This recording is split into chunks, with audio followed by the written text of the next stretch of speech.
Kukain tayo ng pizza. Sheesh! Boy. Boy.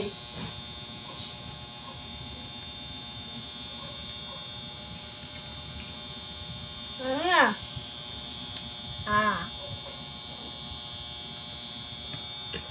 Gatorade.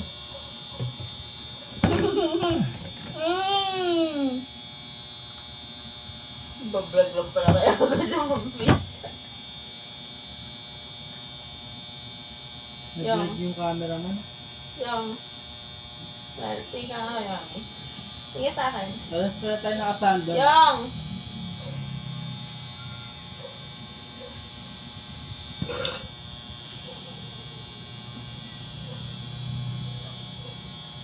Bumukbang eh. Last one. Nason. Yan. Iyayin mo yung mga viewers mo. Hindi pa yan, hindi pa yan. Kain tayo, El Chavis. Last one. Bumukbang.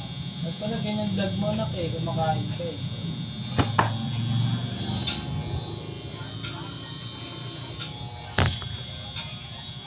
Oo, yun. Nag-Starbucks. Starbucks. Tignan mo nga si Mama Jean. Duterte pa rin to kahit palit na siya. Para kaya to. Sabi niya, balik kayo sa akin dahil ginawa kong 10 years ang passport. Sinenya. Ano mo ka sa akin? Kaya kasaya. Pag natira ka sa squatter at matinang tao ka, gusto mo si Duterte eh. Yan po, di ba? Pero kung mayaman ka, basta pag-rich ka, hindi mo nararamdaman yung ginawa ni Duterte. Duterte sa akin dahil kasi legal na ang pogo at napapakinabangan na ng buong Pilipino ang income tax. Pero hindi na kayo magbabayad ng 11 billion ng Manila.